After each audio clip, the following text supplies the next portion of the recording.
Bismillahirrahmanirrahim. Assalamualaikum warahmatullahi wabarakatuh. Ismi Khadijah Filza, umri 7 sanawat. Insyaallah kali ini aku akan menjelaskan tentang tafsir surah Al-A'la. Semoga teman-teman dimudahkan oleh Allah untuk memahaminya ya. Perhatikan baik-baik ya teman-teman. Bismillah, kita akan mulai ya ayatnya satu persatu. Bismillahirrahmanirrahim. Ayat 1.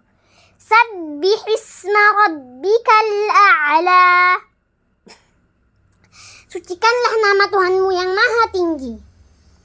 Allah subhanahu wa ta'ala memerintahkan Rasulullah sallallahu alaihi wasallam untuk bertasbih kepada Allah. Bertasbih yaitu mensucikan atau mengagungkan Allah. Kenapa Rasulullah sallallahu alaihi wasallam diperintahkan mengagungkan Allah? Perhatikan baik-baik ya. Karena Allah lah yang maha sempurna, tidak memiliki kekurangan, dan Allah maha agung, al-azim. Dan Allah juga maha tinggi, al-a'la, al-ali, al-muta'ali. Maha tinggi artinya Allah mensifatkan dirinya dengan sifat maha tinggi. Apa maknanya? Maknanya adalah Allah itu maha tinggi pada sifat-sifatnya. Allah memiliki sifat-sifat yang paling sempurna. Allah berfirman, walillahil masalul a'la. Dan Allah yang maha tinggi pada zatnya yang maha suci, yaitu Allah berada di langit, di atas seluruh hambanya, dan di atas segala sesuatu. Allah berada di atas arsy. Quran Surat An-Nahl ayat 60. Oh ya teman-teman, Rasulullah Shallallahu Alaihi Wasallam juga setelah membaca ayat ini senantiasa membaca Subhana Rabbiyal A'la, yang artinya adalah Maha Suci Rabbku yang maha tinggi. Bacaan ini juga termasuk bacaan saat kita sholat dalam sujud. Surat Al-A'la juga disunahkan dibaca saat sholat witir, dan juga sholat id dan sholat Jumat. Ayat 2. Alladzi khalaqa fasawwa, yang menciptakan dan menyempurnakan penciptaannya. Allah lah yang menciptakan atau al-khaliq. Allah lah yang menyempurnakan. Fasawwa, Allah menciptakan dengan sempurna atau al-musawwil. Allah yang menciptakan seluruh alam semesta dengan bentuk yang sebaik-baiknya. Apa yang harus kita lakukan ketika mengetahui bahwa Allah menciptakan ciptaan dengan sebaik-baik bentuk? Kita harus bersyukur kepada Allah dengan cara taat kepadanya selalu. Ayat 3. Walladzi qaddara fahada, dan Allah yang menentukan kadar masing-masing dan memberi petunjuk. Allah menciptakan segala sesuatu dengan bentuk dan fungsinya atau kadar masing-masing. Qaddara. Misal, Allah menciptakan mata untuk melihat. Allah menciptakan udara untuk kita bernafas. Allah menciptakan matahari untuk menerangi bumi. Allah memberi petunjuk kepada segala sesuatu di dunia ini untuk melakukan fungsinya masing-masing. Fahada. Misal, mata kita otomatis akan berkedip ketika silau. Allah juga yang mengajari hewan-hewan bagaimana mereka makan, mereka membuat rumah. Ayat 4 dan 5.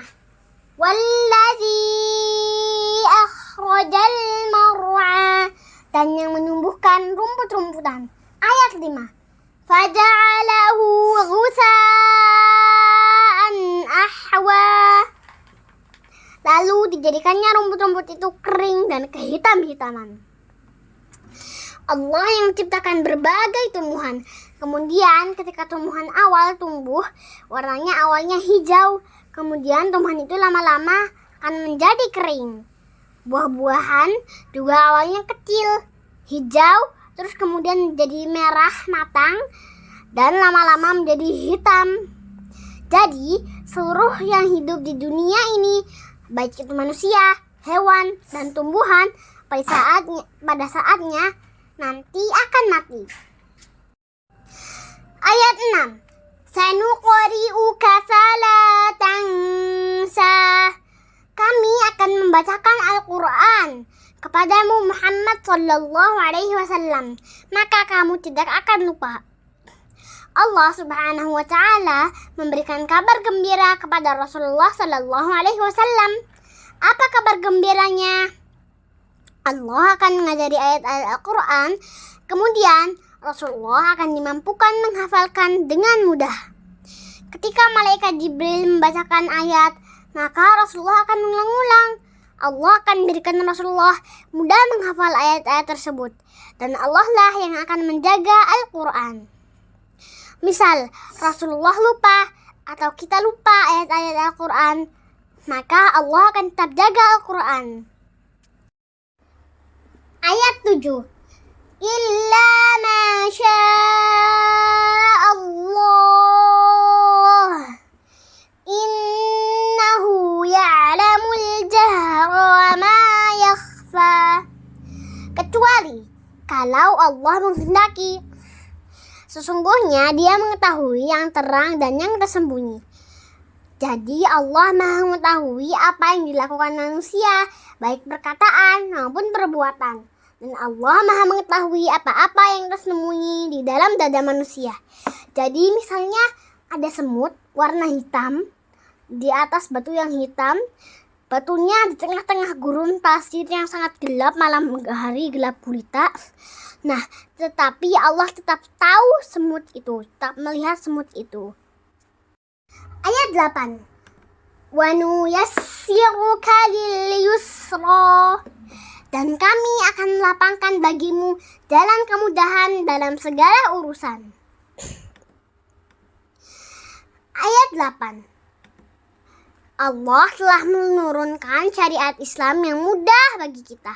Kita harus berilmu agar tahu bagaimana jalan menuju jannah. Jika kita merasa susah, itu karena kita belum meminta pertolongan kepada Allah. Jika kita sudah biasa dan selalu meminta pertolongan kepada Allah, insya Allah akan Allah mudahkan. Dan semua yang Allah perintahkan dan Allah larang untuk kita, karena Allah tahu hal itu baik untuk kita. Misalnya, Allah mengharamkan untuk kita makan daging babi, karena daging babi itu ternyata sangat banyak cacing dan bakteri. Ayat 9. Fadzakir in nafa'atiz zikra. Oleh sebab itu, berikanlah peringatan karena peringatan itu bermanfaat. Allah subhanahu wa ta'ala menyuruh kita untuk saling menasihati, saling mengingatkan dengan sesuatu yang bermanfaat. Ketika akan menasihati seseorang, kita harus lihat dulu apakah nasihat tersebut akan bermanfaat untuk dia dan untuk kita. Ayat 10. Sayadzakkaru man yakhsha. Orang yang takut kepada Allah akan mendapat pelajaran. Orang yang nurut kepada nasihat, artinya orang tersebut takut kepada Allah, takut kepada azab Allah. Nah, kalau kita takut kepada azab Allah, yang harus kita lakukan adalah menaati perintah Allah dan menjauhi larangannya.